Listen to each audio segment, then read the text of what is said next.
പുതിയ വീഡിയോയിലേക്ക് എല്ലാ കൂട്ടുകാർക്കും സ്വാഗതം. ഇനി ഞാൻ നിങ്ങളുമായി പങ്കുവെക്കുന്ന ഡെയിലി അപ്ഡേറ്റ്സിലെ ആദ്യത്തെ അപ്ഡേറ്റ്, റസൽമേനിയ 42 എന്ന് പറയുന്ന ഇവൻറ്റ് അവസാനിച്ചിരിക്കുന്നു.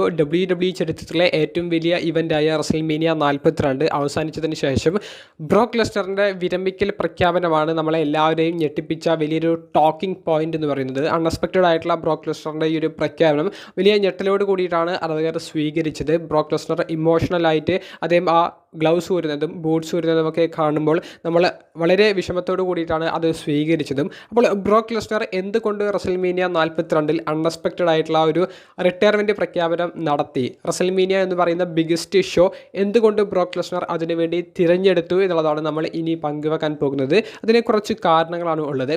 റസൽമേനിയ 42ൻ്റെ രണ്ടാമത്തെ ദിവസത്തിലെ ആദ്യ മത്സരമായിട്ട് ബ്രോക്ക് ലെസ്നറും ഒബാഫെമിയും തമ്മിൽ ഏറ്റുമുട്ടുന്നതായിട്ടാണ് നമ്മൾ കാണാൻ സാധിച്ചത്. അപ്പോൾ ഒരു ഗംഭീരമായിട്ടുള്ള ഒരു ഹൈപ്പ് സൃഷ്ടിച്ച് വന്ന നല്ല ബിൽഡപ്പ് കൊടുത്ത ഒരു മത്സരമായിരുന്നു.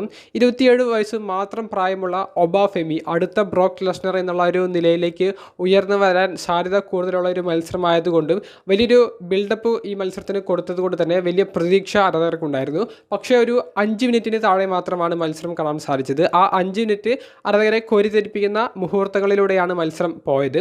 ബ്രോക്കിൻ്റെ മത്സരത്തിൽ നമ്മൾ പ്രതീക്ഷിക്കുന്നതും 5-10 മിനിറ്റിന് താഴെയുള്ള ഒരു മത്സരങ്ങൾ മാത്രമാണ്.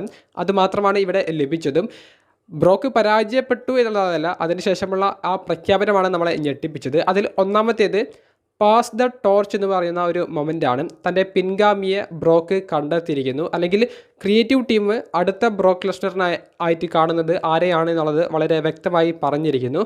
കമ്പനിയുടെ ദ നെക്സ്റ്റ് ബിഗ് തിങ്, ഇനിയുള്ള വർഷങ്ങളിൽ കമ്പനിയെ മുന്നിൽ നിന്ന് നയിക്കാൻ പോകുന്ന പവർഫുൾ ആയിട്ടുള്ള റസലർമാരിൽ ഒരാൾ ഒബാഫെമി ആയിരിക്കും എന്നുള്ളത് അവർക്ക് റസൽമേനിയ 42 കാണിക്കാൻ സാധിച്ചിട്ടുണ്ട്.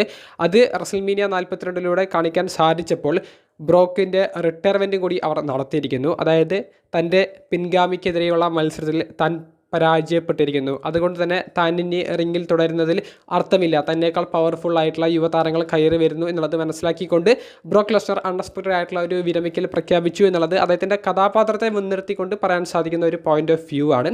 രണ്ടാമത്തേത് റസൽമേനിയ എന്ന് പറയുന്ന ബിഗ്ഗസ്റ്റ് ഷോയാണ്.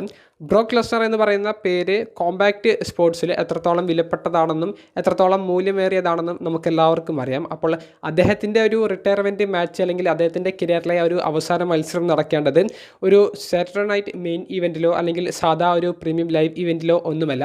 അത് റസൽമേനിയയോ അല്ലെങ്കിൽ സമ്മർ സ്ലാമോ പോലെയുള്ള ബിഗ്ഗസ്റ്റ് ഷോയിലാണ്. അപ്പോൾ സമ്മർ സ്ലാം 42 അവർ അതിനെ തിരഞ്ഞെടുത്തു എന്ന് തന്നെ പറയേണ്ടി വരും. അത് കൃത്യമായിട്ടുള്ളൊരു പ്ലേസ്മെൻ്റ് ആണ് എന്നാണ് എൻ്റെ അഭിപ്രായം. കാരണം ഒരു റിട്ടയർമെൻറ്റ് ടൂറോ അല്ലെങ്കിൽ റിട്ടയർമെൻറ്റ് മത്സരം എന്നുള്ളൊരു രീതിയിലേക്കോ കൊണ്ടുപോകാതെ അൺഎക്സ്പെക്റ്റഡ് ആയിട്ട് ബ്രോക്കിന് വിരമിക്കൽ കൊടുത്തത് ഒരു ഷോക്കിംഗ് ആയിട്ടുള്ള ഒരു മൊമെൻറ്റ് എപ്പോൾ വേണമെങ്കിലും WWE നടക്കാം എന്നുള്ളത് കൂടി ആരാധകർക്ക് നൽകുന്ന ഒരു മെസ്സേജ് കൂടിയാണ്.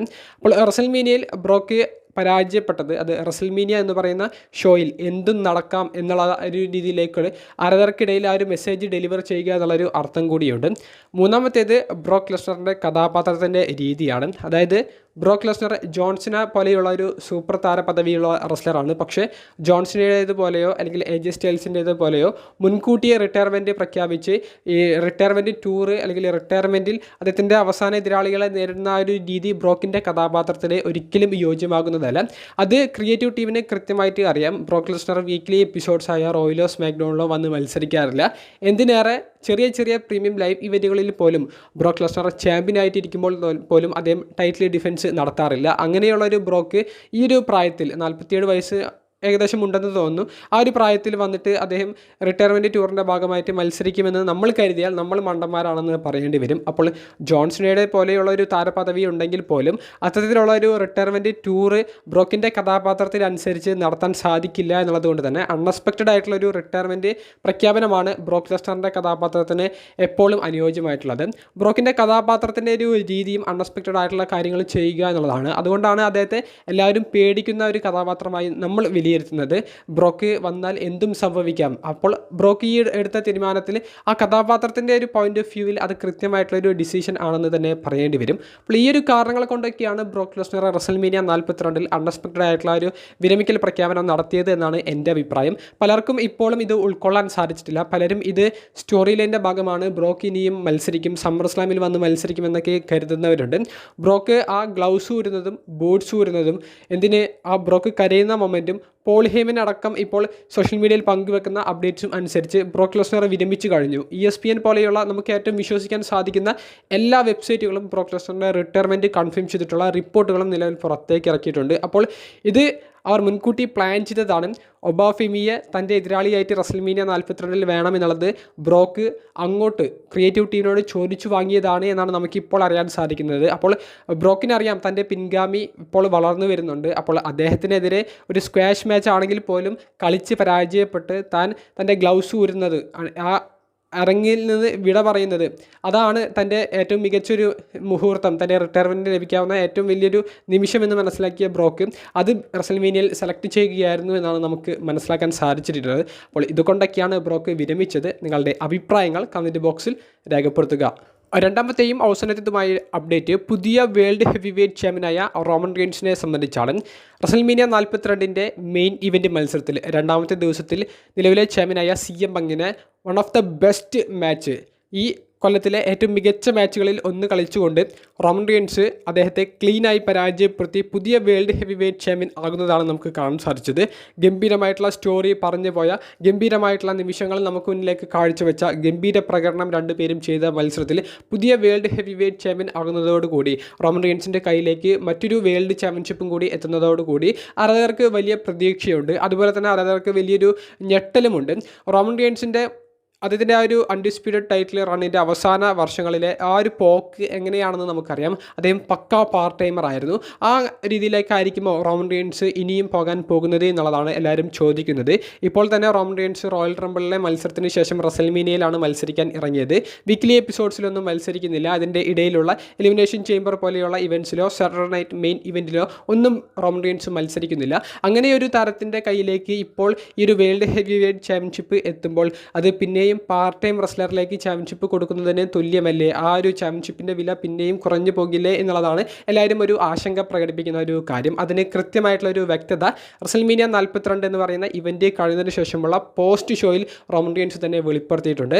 താൻ പാർട്ട് ടൈമേഴ്സ് എന്ന് പറഞ്ഞ് തന്നെ കളിയാക്കുന്നവർക്കുള്ള ഒരു മറുപടി കൊടുക്കാൻ പോകുകയാണ്. അത് താൻ ഫിക്സ് ചെയ്യാൻ പോകുകയാണ്. താൻ ഇനി സമ്മർ സ്ലാം വരെ ഫുൾ ടൈം ആയിട്ട് തന്നെ കമ്പനിയിൽ ഉണ്ടായിരിക്കും. താനൊരു ഫുൾ ടൈം ചാമ്പ്യൻ ആയിരിക്കും എന്നുള്ളത് റോമൻ റെയിൻസ് സ്ഥിരീകരിച്ചിട്ടുണ്ട്. അപ്പോൾ അദ്ദേഹം എല്ലാ വീക്ക്ലി എപ്പിസോഡ്സിലും വന്ന് ടൈറ്റിൽ ഡിഫെൻഡ് ചെയ്യുമെന്നുള്ളൊരു അർത്ഥമൊന്നുമില്ല. എല്ലാ വീക്ക്ലി എപ്പിസോഡ്സിലും വന്നിട്ട് അദ്ദേഹം മത്സരിക്കുമെന്നുള്ള ഒരു അർത്ഥമില്ല. എല്ലാ വീക്ക്ലി എപ്പിസോഡ്സിൽ വരും എന്നുള്ളൊരു അർത്ഥവുമില്ല. പക്ഷേ അദ്ദേഹം ഈ ഒരു ഗ്യാപ്പ് ഇടുന്നത് നിർത്താൻ പോകുകയാണ് എന്നും കൃത്യമായിട്ടുള്ള സ്റ്റോറി സമ്മർ സ്ലാം വരെ ഒരു ചാമ്പ്യൻ എന്ന നിലയിൽ താൻ മുന്നോട്ടേക്ക് കൊണ്ടുപോകുമെന്നുള്ളതും റോമൻ റെയിൻസ് പറഞ്ഞിട്ടുണ്ട്. അപ്പോൾ താനൊരു പാർട്ട് ടൈം ആയിട്ട് പോയാൽ കമ്പനിക്ക് നഷ്ടമാണ് എന്നുള്ളത് മനസ്സിലാക്കിയ റോമൻ റെയിൻസ് ഫുൾ ടൈമിലേക്ക് തന്നെ തിരികെ വരുന്നു എന്നുള്ള വലിയൊരു പോസിറ്റീവായിട്ടുള്ള ആരാധകർക്ക് സന്തോഷം കിട്ടുന്ന ഒരു വാർത്തയാണ് റോമൻ റെയിൻസ് പങ്കുവെക്കുന്നത്.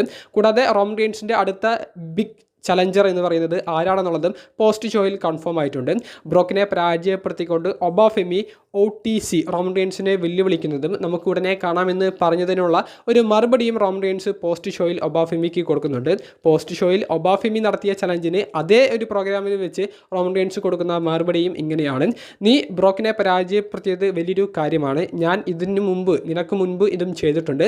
അതും ഒരു ചാമ്പ്യൻഷിപ്പ് ഡിഫെൻഡ് ചെയ്തിട്ട് ഞാൻ അദ്ദേഹത്തെ പരാജയപ്പെടുത്തിയിട്ടുണ്ട്. അപ്പോൾ ആ ഒരു വീമ്പൊന്നും കാണിച്ച് നീ എൻ്റെ അടുത്തേക്ക് വരണ്ട. ഇതൊക്കെ ഞാൻ മുൻപേ വിട്ടതാണ്. തരത്തിൽ പോയി കളി. എന്തായാലും നമുക്ക് തമ്മിൽ കാണാം എന്നുള്ളതാണ് റോമൻ റെയിൻസ് ഒബാഫെമിക്ക് കൊടുക്കുന്ന ഒരു മറുപടി. അപ്പോൾ റോമൻ റെയിൻസ് വേഴ്സസ് ഒബാഫെമി തമ്മിലുള്ള മത്സരത്തിൻ്റെ പ്രൊമോഷൻസ് ബിൽഡപ്പ് ഈ പോസ്റ്റ് ഷോയിൽ തന്നെ ആരംഭം കുറിച്ചിട്ടുണ്ട്. അപ്പോൾ അങ്ങനെ ഒരു മത്സരം വരുമെന്നുള്ളത് കൺഫേം ആയിട്ടുണ്ട്. പക്ഷേ അത് അടുത്തതാണ്. ബാക്ക്ലാഷ് പ്രീമിയം ലൈവ് ഇവൻറ്റിലാണ് നടക്കാൻ പോകുന്നത് എന്നൊന്നും പറയുന്നില്ല. പക്ഷേ സമ്മർ സ്ലാം പോലെയുള്ള ഒരു ബിഗസ്റ്റ് ഇവൻറ്റിൽ ഇവരുടെ മത്സരം വരാനുള്ള സാധ്യതകൾക്കുള്ള ആദ്യ സ്റ്റെപ്പ് ഇന്നത്തെ പോസ്റ്റ് ഷോയിൽ റസൽമേനിയ 42 ശേഷം നമുക്കിപ്പോൾ കേൾക്കാൻ സാധിച്ചിട്ടുണ്ട്. എന്തായാലും ഗംഭീരമായിട്ടുള്ള ഒരു അപ്ഡേറ്റ്സ് തന്നെയാണ് നിലവിൽ പുറത്തേക്ക് വരുന്നത്. കൂടുതൽ ഡീറ്റെയിൽസ് ഇനിയുള്ള വീഡിയോസിലൂടെ പങ്കുവെക്കാം. വീഡിയോ സംബന്ധിച്ചുള്ള നിങ്ങളുടെ പ്രതികരണങ്ങൾ കമൻറ്റ് ബോക്സിൽ രേഖപ്പെടുത്തുക. അപ്പോൾ അടുത്തൊരു വീഡിയോയുമായി ഉടനെ കാണുന്നത് വരെ ബൈ.